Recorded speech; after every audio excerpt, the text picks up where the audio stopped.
Hoy presentamos 1984 de George Orwell, parte 1, capítulo 7.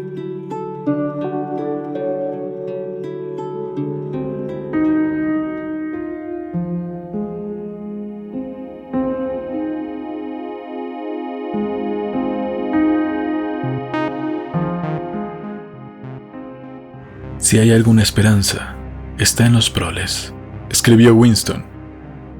Si había esperanza, tenía que estar en los proles, porque solo en aquellas masas abandonadas que constituían el 85% de la población de Oceanía, ahí podría encontrarse la fuerza suficiente para destruir al partido. Este no podía descomponerse desde dentro.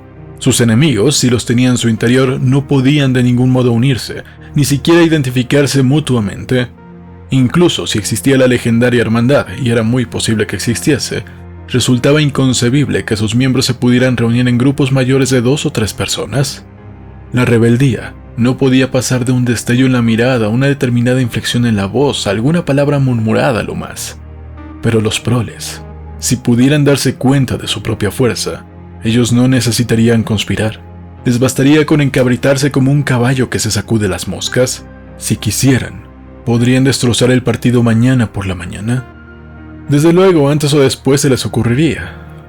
Y sin embargo, recordó Winston una vez que había dado un paseo por una calle de mucho tráfico cuando escuchó un tremendo grito múltiple. Centenares de voces de mujeres salían de una calle lateral. Era un formidable grito de ira y desesperación. Era tremendo. Winston se sobresaltó terriblemente. «Ya empezó. Un motín», pensó. «Por fin, los proles se sacuden del yugo». Pero cuando llegó al sitio de la aglomeración, vio que una multitud de 200 o 300 mujeres se agolpaban sobre los puestos de un mercado callejero con expresiones tan trágicas como si fueran pasajeras de un barco en trance de hundirse. En aquel momento, la desesperación general se quebró en innumerables peleas individuales. Por lo visto, en uno de los puestos habían estado vendiendo sartenes de lata. Eran utensilios muy malos, pero los cacharros de cocina eran casi de imposible adquisición. Por fin había llegado una provisión inesperadamente, y las mujeres que lograron adquirir alguna sartén fueron atacadas por las demás y trataban de escaparse con sus trofeos, mientras que las otras la rodeaban y acusaban de favoritismo a la vendedora. Aseguraban que tenían más en reserva y aumentaron los chillidos. 2 mujeres, una de ellas con el pelo suelto, se habían apoderado de la misma sartén, y cada una intentaba quitársela a la otra. Tiraron cada una por su lado hasta que se rompió el mango. Winston las miró con asco. Sin embargo, qué energías tan aterradoras había percibido él bajo aquella gritería. Y en total no eran más que 2 o 3 centenares de gargantas. ¿Por qué no protestarían así por cada cosa de verdadera importancia? Entonces escribió: «Hasta que no tengan la conciencia de su fuerza, no se rebelarán. Y hasta después de haberse rebelado, no serán conscientes. Ese es el problema». Winston pensó que sus palabras parecían sacadas de uno de los libros de texto del partido. El partido pretendía, desde luego, haber liberado a los proles de la esclavitud. Antes de la revolución eran explotados y oprimidos ignominiosamente por los capitalistas. Pasaban hambre, las mujeres tenían que trabajar a la viva fuerza en las minas de carbón. Y por supuesto, las mujeres seguían trabajando en las minas de carbón. Los niños eran vendidos a las fábricas a la edad de 6 años.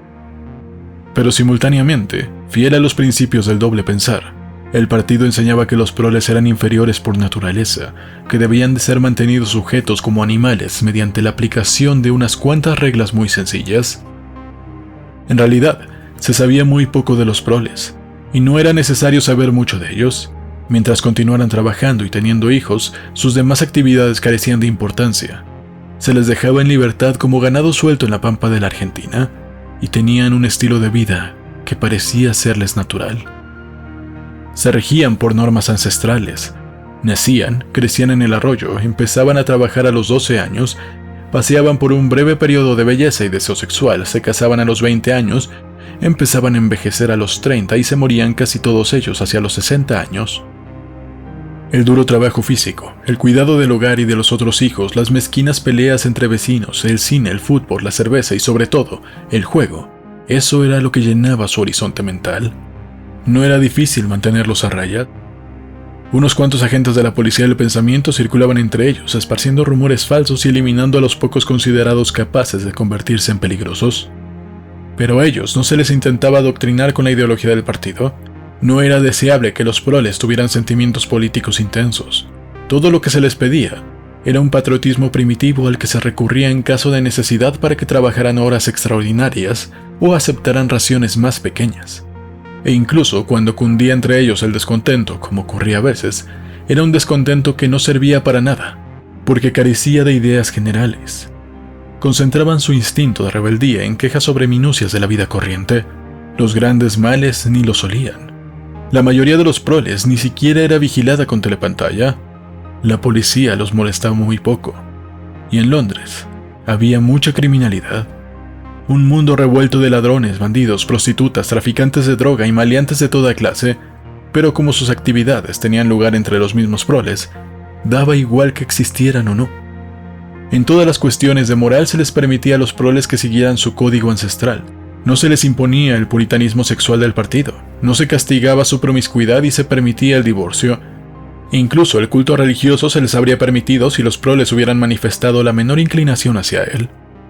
Como decía el partido, los proles y los animales son libres. Winston se rascó con precaución sus varices. Habían empezado a picarle otra vez. Siempre volvía a preocuparle saber qué habría sido la vida anterior a la revolución. Sacó del cajón un ejemplar del libro de historia infantil que le había prestado la señora Parsons y empezó a copiar un trozo en su diario. En los antiguos tiempos, decía el libro de texto, antes de la gloriosa revolución, no era Londres la hermosa ciudad que hoy conocemos. Era un lugar tenebroso, sucio y miserable, donde casi nadie tenía nada que comer, y donde centenares y millares de desgraciados no tenían zapatos que ponerse, ni siquiera un techo bajo el cual dormir. Niños de la misma edad que ustedes tenían que trabajar 12 horas al día a las órdenes de crueles amos que los castigaban con látigos si trabajaban con demasiada lentitud, y solamente los alimentaban con pan duro y agua. Pero en toda esta horrible miseria, había unas cuantas casas grandes y hermosas donde vivían los ricos, cada uno de los cuales tenía por lo menos 30 criados a su disposición. Estos ricos se llamaban capitalistas. Eran individuos gordos y feos, con cara de malvados, como el que puede apreciarse en la ilustración de la página siguiente. Pueden ver, niños, que va vestido con una larga chaqueta negra, larga a la que llamaban frac, y un sombrero muy raro y brillante que parece el tubo de una estufa, al que llamaban sombrero de copa. Este era el uniforme de los capitalistas, y nadie más podía llevarlo. Los capitalistas eran dueños de todo lo que había en el mundo, y todos los que no eran capitalistas pasaban a ser sus esclavos. Poseían toda la tierra, todas las casas, todas las fábricas y todo el dinero. Si alguien les desobedecía era encarcelado inmediatamente y podían dejarlo sin trabajo y hacerlo morir de hambre. Cuando una persona corriente hablaba con un capitalista, tenía que descubrirse, inclinarse profundamente ante él y llamarlo señor. Al jefe supremo de todos los capitalistas lo llamaban el rey, y Winston se sabía toda la continuación. Se hablaba ahí de obispos y de sus vestimentas, de los jueces con sus trajes de armiño, de la horca, del gato de 9 colas, del banquete anual que daba el alcalde y de la costumbre de besar el anillo del papa. También había una referencia al Jus Primae Noctis, que no convenía mencionar en un libro de texto para niños. Era la ley, según la cual todo capitalista tenía derecho de dormir con cualquiera de las mujeres que trabajaban en sus fábricas. ¿Cómo saber qué era verdad y qué era mentira en aquello? Después de todo, podía ser verdad que la humanidad estuviera mejor que antes de la revolución. La única prueba en contrario era la protesta muda de la carne y los huesos, la instintiva sensación de que las condiciones de vida eran intolerables y que en otro tiempo tenían que haber sido diferentes. A Winston le sorprendía que lo más característico de la vida moderna no fuera su crueldad ni su inseguridad, sino sencillamente su vaciedad, su absoluta falta de contenido. La vida no se parecía no solo a las mentiras lanzadas por la telepantalla, sino ni siquiera a los ideales que el partido trataba de lograr. Grandes zonas vitales, incluso para un miembro del partido, nada tenían que ver con la política. Se trataba solo de pasar el tiempo en inmundas tareas, luchar para poder meterse en el metro, remendarse un calcetín como un colador, disolver con resignación una pastilla de sacarina y emplear toda la habilidad posible para conservar una colilla. El ideal del partido era inmenso, terrible y deslumbrante. Un mundo de acero y de hormigón armado, de máquinas monstruosas y espantosas armas, una nación de guerreros y fanáticos que marchaba en bloque siempre hacia adelante en unidad perfecta, pensando todos los mismos pensamientos y repitiendo a grito unánime la misma consigna, trabajando perpetuamente, luchando, triunfantes, persiguiendo a los traidores. 300 millones de personas, todas ellas con la misma cara. La realidad era, en cambio, lúgubres ciudades donde la gente apenas alimentada arrastraba de un lado a otro sus pies calzados con agujeros en los zapatos, y vivía en ruinosas casas del siglo XIX en las que predominaba el olor a verduras cocidas y retretes en malas condiciones. Winston creyó ver un Londres inmenso y en ruinas, una ciudad de 1 millón de cubos de la basura, y mezclada con esta visión, la imagen de la señora Parsons con sus arrugas y su pelo enmarañado, tratando de arreglar infructuosamente una cañería atascada. Volvió a rascarse el tobillo. Día y noche las telepantallas le herían a uno el tímpano con estadísticas según las cuales todos tenían más alimento, más traje, mejores casas, entretenimientos más divertidos. Todos vivían más tiempo, trabajaban menos horas, eran más sanos, fuertes, felices, inteligentes y educados que los que habían vivido hacía 50 años. Ni una palabra de todo ello podía ser probada ni refutada. Por ejemplo, el partido sostenía que el 45% de los proles adultos sabía leer y escribir, y que antes de la revolución todos ellos, menos un 15%, eran analfabetos. También aseguraba el partido que la mortalidad infantil era ya solo de 160 por 1000, mientras que antes de la revolución había sido de 300 por 1000, y así sucesivamente. Era como una ecuación con dos incógnitas. Bien podía ocurrir que todos los libros de historia fueran pura fantasía.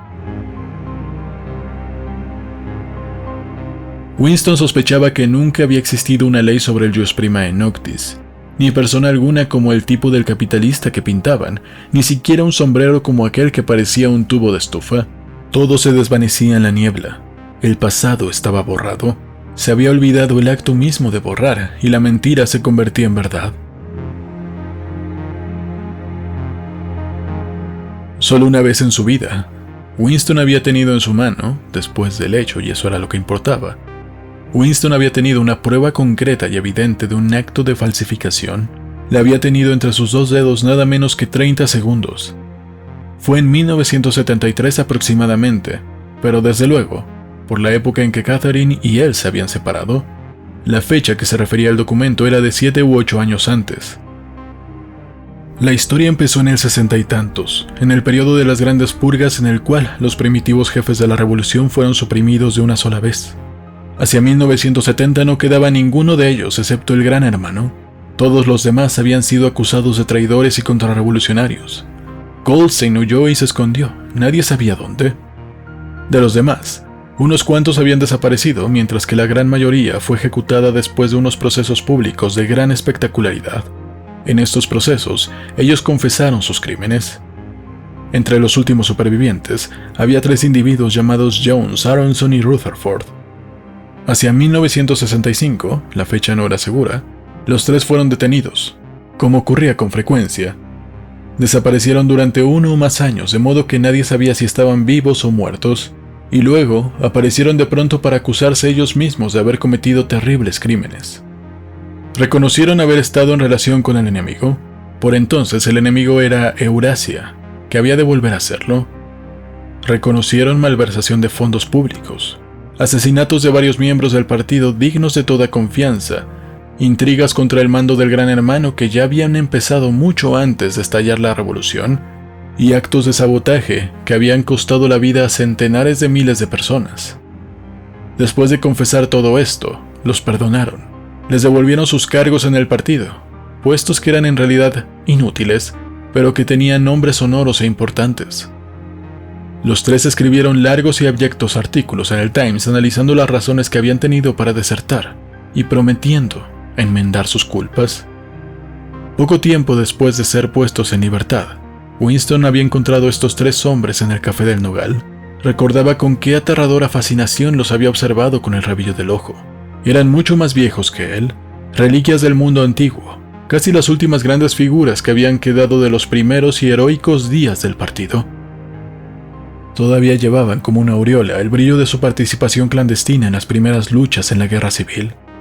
Winston creyó haber escuchado los nombres de estos tres personajes mucho antes de saber que existía el Gran Hermano, aunque con el tiempo se le confundían en la mente las fechas y los hechos. Sin embargo, estaban ya fuera de la ley, eran enemigos intocables, y se cernía sobre ellos la absoluta certeza de un próximo aniquilamiento. Era cuestión de 1 o 2 años. Nadie que hubiera caído una vez en manos de la policía del pensamiento podía escaparse para siempre. Eran cadáveres que esperaban la hora de ser enviados otra vez a la tumba. No había nadie en ninguna de las mesas próximas a ellos. No era prudente que le vieran a uno cerca de semejantes personas. Los tres, silenciosos, bebían ginebra con clavo, una especialidad de la casa. De los tres, era Rutherford el que más había impresionado a Winston. En tiempos pasados, Rutherford fue un famoso caricaturista cuyas brutales sátiras habían ayudado a inflamar la opinión popular antes y durante la Revolución. Incluso ahora, a largos intervalos, aparecían sus caricaturas y satíricas historietas en el Times, pero eran una imitación de su antiguo estilo. Ya no tenían vida ni convencían a nadie. Era volver a cocinar los antiguos temas. Niños que morían de hambre, luchas callejeras, capitalistas con sombrero de copa. Hasta en las barricadas seguían los capitalistas con su sombrero de copa. Es decir, un esfuerzo desesperado por volver a lo de antes. Era un hombre monstruoso con una crencha de cabello gris, bolsones en la cara y unos labios negros muy gruesos. De joven debió de ser muy fuerte. Ahora su voluminoso cuerpo se inclinaba y parecía derrumbarse en todas direcciones. Daba la impresión de una montaña que se iba a desmoronar de un momento a otro. Era la solitaria hora de las 15. Winston ya no podía recordar por qué había entrado en el café a esa hora. No había casi nadie ahí. Una musiquilla brotaba de las telepantallas, y los tres hombres, sentados en un rincón casi inmóviles, no hablaban ni una palabra. El camarero, sin que le pidiera nada, volvía a llenar los vasos de ginebra. Había un tablero de ajedrez sobre la mesa con todas las piezas colocadas, pero ninguno de ellos había empezado a jugar. Entonces, quizás solo durante medio minuto, ocurrió algo en la telepantalla. Cambió la música que tocaba. Era difícil describir el tono de la nueva música, una nota burlona, cascada. Winston mentalmente la llamó la nota amarilla, y la voz de la telepantalla cantaba: Under the spreading chestnut tree, I sold you and you sold me. There lie they and here lie we, under the spreading chestnut tree.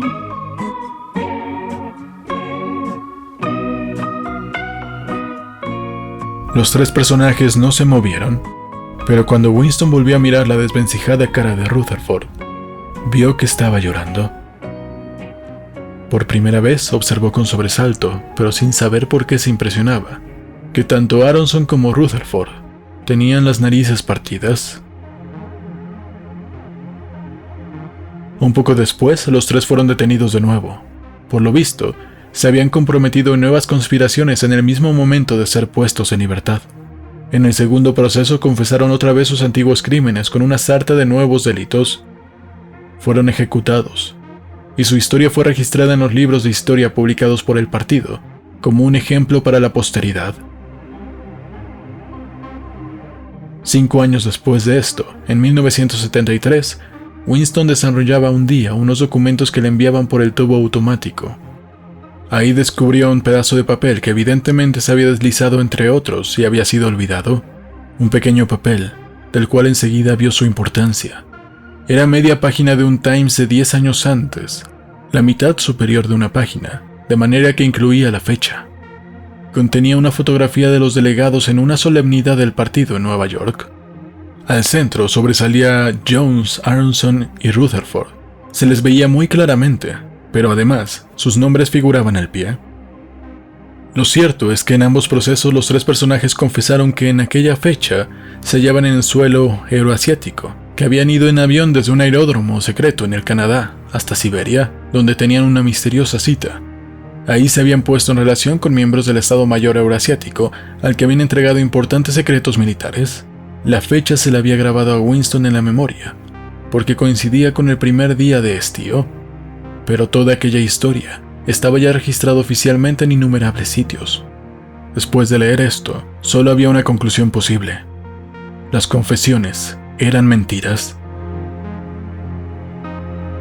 Desde luego, esto no constituía en sí mismo un descubrimiento.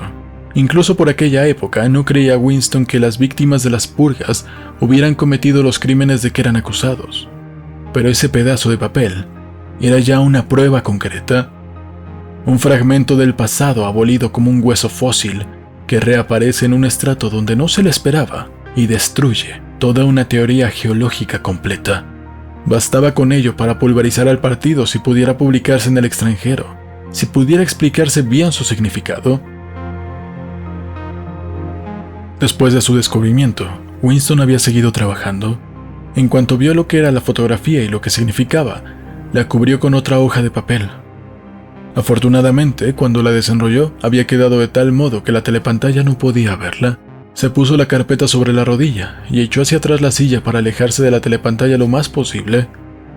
No era difícil mantener inexpresiva la cara e incluso controlar con un poco de esfuerzo la respiración, pero lo que no podía controlarse eran los latidos del corazón, y la telepantalla lo recogía con toda exactitud. Winston dejó pasar 10 minutos, atormentado por el miedo de que algún accidente, por ejemplo, una súbita corriente de aire, lo traicionara. Luego, sin exponerla a la vista de la telepantalla, tiró la fotografía en el agujero de la memoria, mezclándola con otros papeles inservibles. Al cabo de un minuto, el documento se convertiría en cenizas. Aquello había pasado 10 u 11 años antes. De ocurrir ahora, pensó Winston, habría guardado la foto. Era curioso que el hecho de haber tenido ese documento entre sus dedos le pareciera constituir una gran diferencia, incluso ahora en que la fotografía misma, y no solo el hecho registrado en ella, era solo un recuerdo. ¿Se aflojaba el dominio del partido sobre el pasado?, se preguntó Winston. ¿Se aflojaría porque una prueba documental que ya no existía hubiera existido alguna vez? Pero hoy, suponiendo que pudiera resucitar de sus cenizas, la foto no podía servir de prueba, ya que en el tiempo en el que él había hecho el descubrimiento, no estaba en guerra Oceanía con Eurasia, y los 3 personajes suprimidos tenían que haber traicionado a su país con los agentes de Asia Oriental y no con los de Eurasia. Desde entonces hubo otros cambios, 2 o 3, ya no podía recordarlo. Probablemente las confesiones habían sido nuevamente escritas varias veces hasta que los hechos y las fechas originales perdieran todo significado. No es solo que el pasado cambiara, es que cambiaba continuamente. Lo que más le producía a Winston la sensación de una pesadilla es que nunca había llegado a comprender claramente por qué se emprendía la inmensa impostura. Desde luego, eran evidentes las ventajas inmediatas de falsificar el pasado, pero la última razón era misteriosa. Volvió a tomar la pluma y escribió: «Comprendo cómo, no comprendo por qué». Se preguntó, como ya lo había hecho muchas veces, si él no estaría loco. Quizás un loco era solo una minoría de uno. Hubo una época en que fue señal de locura creer que la Tierra giraba en torno al Sol. Ahora es una locura creer que el pasado es inalterable. Quizá fuera él el único que sostenía esa creencia, y siendo el único, estaba loco. Pero la idea de ser un loco no le afectaba mucho. Lo que le horrorizaba era la posibilidad de estar equivocado.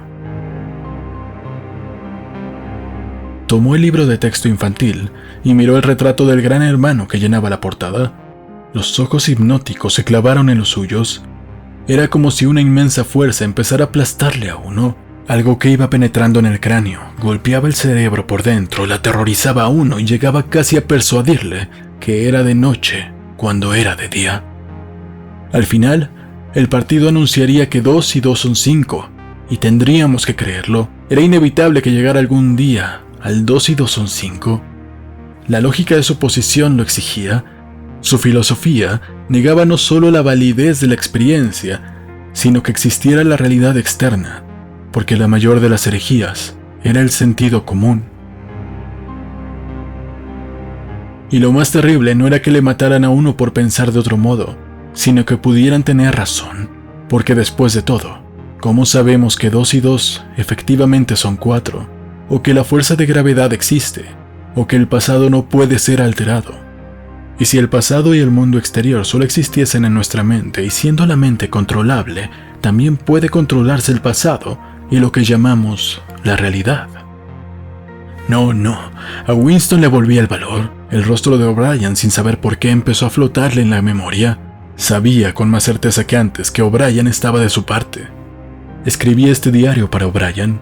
Era como una carta interminable que nadie leería nunca, pero que se dirigía a una persona determinada y que dependía de este hecho en su forma y en su tono. El partido les dice que nieguen la evidencia de sus ojos y sus oídos. Esta era su orden esencial. El corazón de Winston se encogió al pensar en el enorme poder que tenía enfrente.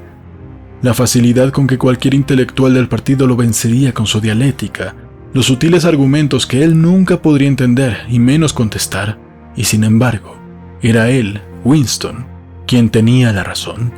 Los otros estaban equivocados y él no. Había que defender lo evidente. El mundo sólido existe y sus leyes no cambian. Las piedras son duras, el agua moja, los objetos faltos de apoyo caen en dirección al centro de la Tierra. Con la sensación de que hablaba con O'Brien y también de que anotaba un importante axioma, escribió: La libertad es poder decir libremente que 2 y 2 son 4. Si se concede esto, todo lo demás vendrá por sus pasos contados.